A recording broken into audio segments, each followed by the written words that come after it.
Good morning. Ellie's having a great day. Right? Aren't you, Ellie? Yeah. Okay. Did you send that thing that you said you were going to send yesterday to the... No. Why I not? didn't. You didn't get to it. I didn't get to it. I had a different project that I shipped out. Okay, good. So that was good, but I didn't. And I'm... Shipping out. That's an old school term that I like. Because we don't... my friend went to Panama, and he was telling me about the Panama Canal. Oh, the Panama Canal? Really cool. Man-made. Man-made. Yeah, I've heard of this. They save 2-3 weeks, whatever it is, not Travel having time? to go around. They Mhm. connected the Pacific and Atlantic, Mm-hmm. and like 10 years ago, 15 years ago, they created a wider Oh, yeah? route. So there's 2 routes now. Oh, I didn't know that. I used to think it was a one-way street. No, it might still be one way. I mean, I guess they can go both ways, but they have two canals. It's like only like 106 feet wide, and the amount of money you have to pay for like a ticket could be up to like $300,000. But Ticket meaning to get in. to get through, Okay. yeah. So the ticket is a good thing. That way. Yeah, it's like the leading cause of like, or second, like, of their Panama's GDP. Makes sense. A couple of more interesting things. If you want to cut the line, you can buy someone else's ticket, but it can go for millions of dollars. Very cool. Shipping is not based on weight. So, right, because it's the water. So, the name of the game is to get as many containers on that ship as possible. Right. Because every container is money. Yeah. So that's why so strategically, like Lego, it's pieced on. Yeah, You have they these pile them massive, high. yeah, and you have these massive tankers on there. I was Yeah. reading about like corruption. I think that happened. It was a few months ago where a boat got stuck. Was Yeah, it in yeah, yeah. Panama Canal. That was Or in the the different canal? Suez Canal. Suez. And it was there for a week, and the Yeah. amount of money that they lost Yeah. from it being Yeah. stuck. Yeah. Or people like just like trade. Yeah, I into couldn't get my somewhat of a Range hole. Rover. It was delayed, and then I didn't get it because of that. Range Rover made in. It's made somewhere, and that has to come in. Why it's not, maybe it's a U.S. made car. I'm pretty sure it's actually British. Is it in English? Yes. Oh, it's British. It's just fascinating. So, like, if you look at South America, you can see, like, Nicaragua is right on top. Yeah. And, like, Nicaragua could have done that. The amount of money and the amount of lives that have been lost as a result of building this canal. Really, it was dangerous. It was a dangerous Yeah. project. Yeah. Yeah. And, like, it wasn't succeeding. And then, you know who built the canal? Wow. Okay, we're here at a lesson The history. American government in the Ooh. early 1900s. Oh, interesting. They had power over it until, like, 97. Ooh. Then they gave it over. Do they still get any like I don't- royalties? I don't think so, but I would imagine that, like, if they need a ship, Panama's like, yeah, no problem. Come on in. Yeah. Okay. Well, thank you for that little intro on canals. Sometimes it's, the Rebbe sees that, the Talmud is going through something. Good today, everybody. So he needs, Good day. take care of Daniel Benowitz. He needs to be Yeah, distracted. Yeah.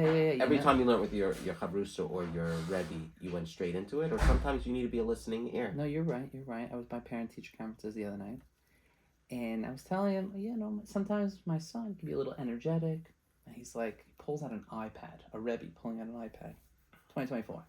He's like, look, he's like, when I could tell that the kids, they need to like calm down and just, he's pulls in like Apple Music, and he puts on a song, like C. Lansbaum, like instrumental, calm, and all of a sudden there was music in the room. I'm like, this is cool.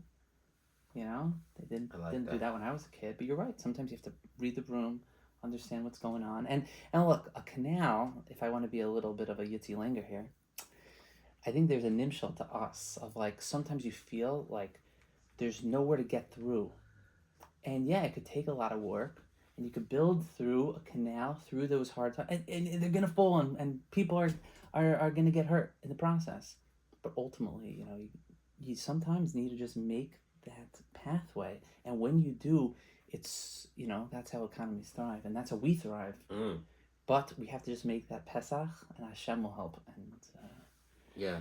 Oh, on that note, sometimes you have to, like, in order for you to survive through that canal, you gotta run because it's gonna crumble behind you. Meaning, you gotta get from point A to point B. Someone was saying that the best way to get away from something is sometimes to run through it. That's right. I posted a video on my status yesterday about the guy on the train in Japan or China. Oh yeah, so that And he tried to get out of the train, and one guy got through, and then he got sucked back. he got sucked back in, and someone wrote, he's like in therapy or whatever it is, like there's this idea of like Running through the fear. The fear or like the struggle, and like Riding that wave. you talk about the canal where like doesn't mean you need a long, like in order for you to get through a problem doesn't mean you need to build a long lasting canal, right? Like with stable structure and process and like tools for the future where like So you want to be scrappy in the beginning. yeah, you just want to like be scrappy, and like you see a hole, you see a light at the end of the tunnel, just run to it. And then work backwards and then you can kind of smooth it out. But you see that it works. It gives you that chizuk to go on. yeah, because maybe you don't even have to be busy with that continent in your life anymore. Meaning just get past that and then you have a whole new world ahead of you. A whole new world. Beautiful. Beautiful. Okay, that's it for today. Okay. I was gonna say. Yeah, no, I we meant we were gonna close it tomorrow. So just, yeah, what? You posted the video of the Rebbe handing $1 to a girl, then to I guess her older sister, and then to the doll. And I felt like honestly, it's one of my favorite like Rebbe videos because so I asked Yitzi Linger, I'm like, was he known to have a sense of humor, or do you think there was like a depth to it? And he's like, no, 100% there was depth. Two things. One, he was showing the little girl, right? Because when he gives $1, he's saying, give this to tzedakah. So he wants to help give other people, get a chance to do a mitzvah. But he's saying, I want you, not just you to have a chance to do a mitzvah, but you to teach someone else to do the mitzvah. So he's saying, have your doll give the mitzvah. But here's deeper. We're all dolls. You think his money, right? You think when Hashem gives him money, we're all like the dolls. He's like the little sister. And then he's like handing it to me. But, so the Rebbe was coming down to our level. And Kilo Hashem comes down to our level and says, yeah, here, take this money and give that to him. We're all dolls. We're all... So like, true.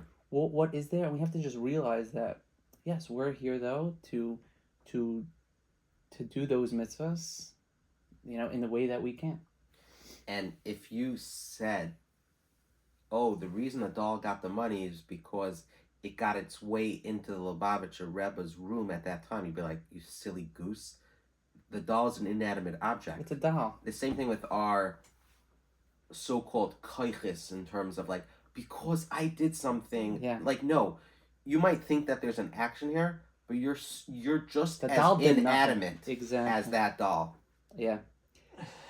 It's our job to exist as that doll and to do our shtadlis, but don't be fooled that anything you did is the reason why you got that $1. Yeah, exactly. So, anyways, I think now we can start. And then the guy said, it's a doll, it's a booba. And he's like, have your doll give it to tzedakah, right? Like, yeah, you're right. It is a doll, and it's gonna give tzedakah too. Okay. Yesterday we were talking about the Gemara in Midas, and we said that there was a Mishnah there, and we wanted to say, shoot, what? I think I might have a call at 9:30. What time is it? Let me just push it off 10 minutes. No. Let's learn 10 minutes. Yeah. Now I could push it off. This is one of those push-offable ones. And let's learn. So we wanted to say that this Mishnah, or everything in Midas, is Rabbi Eliezer ben Yaakov. So we said, Hachinam Yestav Rabbi Eliezer ben Yaakov. It is indeed reasonable to conclude that tractate Midas is the work of Rabbi Eliezer ben Yaakov. Can you imagine? Someone's like, what have you done with your life? Yeah. I was like, oh, I made a Masechta. Right. You learned a Masechta? No. I made a Masechta. It's not. For we learned in an anonymous Mishnah in tractate Midas. Zok note 17. The following Mishnah and ensuing discussion call for an introductory description of the temple complex. Got it? The sanctified portion of the temple mound did not slope upward gradually. Rather, it was terraced so that each section of it was level. So if you see my hand, it's not like it was a ramp all the way up. It was step, step, step, step, flat. Step, step, step, step, step, flat. The Temple Mount wall, of which our western wall is a remnant, those watching this during the Messianic times may not understand this, but back in the day, we only had the western wall. Many of the people watching don't understand that because they have all four walls. Surrounded an area measuring 500 by 500 amas. So the Temple Mount wall was 500 by 500 amas. Within this wall, at some distance from it, was the Seireg, a low lattice fence, which marked the beginning of an area known as the Chayil. The women's courtyard was beyond the Chayil. From there, one proceeded to the temple courtyard proper. I just want you to take a look at this diagram. No. So there's going to be a machlekes on how it was sloped or whatnot, but you can see that the Temple Mount is all the way on the right side, then the Chayil, then the Ezras Nashim, and there. The Gemara's crux, it's going to go into this conversation about what the heights were of these areas. You see how it goes up, and then it's flat. Goes up, and it's flat. Goes up, and it's flat, right? So there's different sections. But if you were over here, can you see all the way into the Heichal? The way this is constructed, you have this dotted line. We're going to get into it. You can see all the way here. No. But over here, on the top of the mound... No, there's a wall there. It's a wall. But you have this slight vision. You see this? It goes all the way through into the Heichal. Oh. But if the measurements are like 1 amma off, and we'll go into it, you'll see that you didn't look at the Heichal from above the eastern wall. You looked at it through the gate. This is a gate. So that's where we're going to go. That's where we're going to get into this. Okay? All the walls that were there, enclosing the Temple Mount and its structures, were very tall. There were tall walls. Chutz mikaisel mizrachi, except for the eastern wall of the Temple Mount. That first wall wasn't very tall. Okay. Now, what does that mean? So if you just look at the white, I think, is a gate. I'm assuming it's because of all these height differences. Correct. So they basically, the walls themselves were probably the same, but because of the height differences, it seemed like it wasn't so tall. Correct, because you had a different starting point. Yes. And the black in the diagram is the wall. The white is a gateway, so that's see-through. That's an open gate, right? Sha'kohen hasori v'sapara oimid bahar hamishcha, so that the kohen who burnt the paraduma could stand on the Mount of Olives, Har Zaysim, which is east of the Temple Mount, all the way out here. Har Zaysim's over here. Okay. He's burning the paraduma. So that aim and look towards the entrance of the Heichal b'shas hazah sadam, at the time of performing the sprinkling of the blood of the paraduma. Now, if you're all the way by Har Zaysim and you have to look at the Heichal, you don't have a drone, you don't have X-ray vision, so how are you going to do that? Yep. Oh, you'll look, but there are walls and gates in the way. No problem. The gateways are see-through. But what the heights are is dependent on, are you looking over the eastern wall or are you looking through the eastern wall, through the gateway? The dotted line is the line of vision. Okay, I see that. Okay. Got it. Yep. Okay. So the anonymous Mishnah, I did a little bit of this, that's why. This anonymous Mishnah must reflect the opinion of Rebbe Eliezer ben Yaakov, as we shall now demonstrate. Ditnan.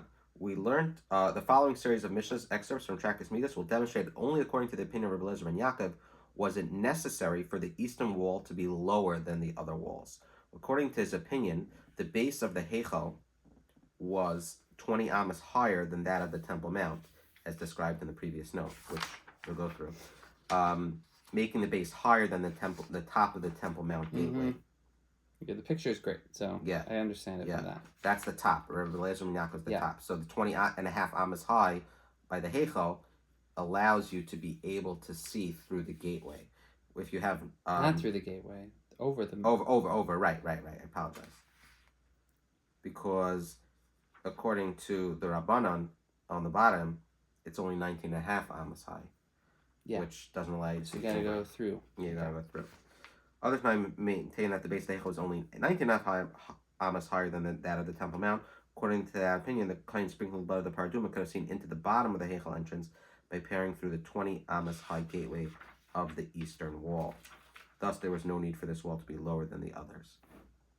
Okay, so Tanan, we learned in the Mishnah, how do we know that the Mishnah we just said Is Rabbi Elazar ben Yaakov? is Rabbi Elazar ben Yaakov? Kol Pesachim shahayu sham, concerning all the gateways that were there in the temple and the Temple Mount, Gaivan Esrim Am ben Eser Amos. Their height was 20 Amos, and their height was 20 Amos, and their width was 10 Amos. Okay. Right. Utanan, and we learned in Mishnah, Lefnimi Menu Seirig, inside of the Temple Mount, at some distance from it was the Seirig. That is over here on the bottom. It's a huge entrance. That's like a little fence to block off people coming in. Utanan, and we learned further in the Mishnah, Lefnimi Menu Achayel Eser Amos. Inside of the Seirig was the Chayel, which was an open area of 10 Amos, and it points to that. That's the open area going up those steps. Ushtem Esrei Malis Hayusham, and there were 12 steps there within those 10 Amos. Right? You could see that in the Chayil pointing to those 12 steps. It would be awesome if you literally counted the zigzags over there. Rum Mali Chatzi Amma V'Shilcha Chatzi Amma. The height of each step was half an Amma, and its tread wasn't half an Amma, resulting in a 6 Amma elevation which led up to the women's courtyard. Thus, we learned that the floor of the women's courtyard was 6 Amos higher than that of the Temple Mount. And we learned elsewhere, 15 steps ascended from within the women's courtyard. These were the 15 steps that descended from the Yisrael Ezras Yisrael to the Ezras Nashim. And in this case too, the height of each step was a half an amma, and its tread was a half an amma, resulting in an elevation of an additional 7 1/2 amos. Thus, the Israeli Ezras Yisrael was situated 7.5 amos higher than the women's courtyard and 13.5 amos than the Temple Mount. So basically, it's just going through this diagram. Wow. Yeah, I just saw something fascinating. You know how there's like machlekes? How big is an amma? Right. It's somewhere between like 18 inches to 24 inches, right? Right. It's always easiest as a kid to just think it's 24 inches. So you just know like an amma is 2 feet. But if we could find somewhere near the Beis HaMikdash, maybe where the western wall is still around, where they have these steps, and they just said that like some of these steps, the height of it was a half an amma, its tread was a half an amma. Imagine you go measure it. If it's if it's 12 inches, then you know that an amma is 24. You know what I'm saying? And then each time someone measures it, they get a different measurement, and you're like, wow. I'm just saying, like, we could look. Yeah. They say what it is, so let's go and see, and then we'll know what an amma is. But maybe this is not in existence anymore. I just feel like archaeologically, there's so much that maybe you could go back and be like, oh, now we know what an amma was. So based off of this measurement that we just learned in this Mishnah in Midas, Gimel 3:6, we came out that there's a total of 19.5 amas. And that is, we'll see, is the Rabbanan on the bottom. And it says it's 6 amas, so from the Ezras Nashim to the Heichal is now 6 amas higher. And that is floor of the women's courtyard is 6. And a total of 19.5 amas above that of the Temple Mount. Okay. But we learned in another Mishnah, Rabbi Elazar ben Yaakov says, Ma'ila Haisasham, there was an additional step there in the courtyard between the Ezras Yisrael and the Kehanim, Ezras Kehanim. The Gavoya Amma, and it was 1 amma high. The Ducha Nasim Aleh, and a platform was placed upon it. Uva Shalish Malish Shel Chatzi Amma. And on it, leading up to the platform, there were 3 steps with a height of a half an amma each. According to Rabbi Elazar ben Yaakov, the additional elevation made the floor of the Heichal 20.5 amas higher than that of the Temple Mount. So, Rashi doesn't count the elevation of the 3 steps. So basically, it's 1 amma higher. On the basis of these quotations, it is evident that the anonymous Mishnah stating that the eastern wall of the Temple Mount was lower than the others was taught, right? This that we learned according to an anonymous Tana, that this was lower than the others. That's because there's an additional amma here. Okay. And now you have the ability to see through. So let's see. All is well. All is well if you say that the anonymous mission is a record of the opinion of Elazar ben Yaakov. That is why the view of the eastern gateway of the Temple Mount was blocked by the rising floor of the mountain, so that it was impossible for the Kohen standing on Har Zayin to see into the Heichal by looking through the eastern gateway. Rather, the eastern wall had to be shortened so that he could look over it. But if you say that the anonymous mission follows the opinion of the Rabbanan, Ha'ika palga da Amsterdam is chaze la pesche begabe. Why? There was a half an hour at the top of the eastern gateway through which the Heichal entrance could be seen by the Kohen standing on the Mount of Olives. There was no need to build the wall low and enable him to look over it. Elalav Shvami Nar ben Yaakovi, meaning, according to the Rabbanan, if you're going to say that it was 20 and a half and they shortened the eastern gateway, you can just look straight through.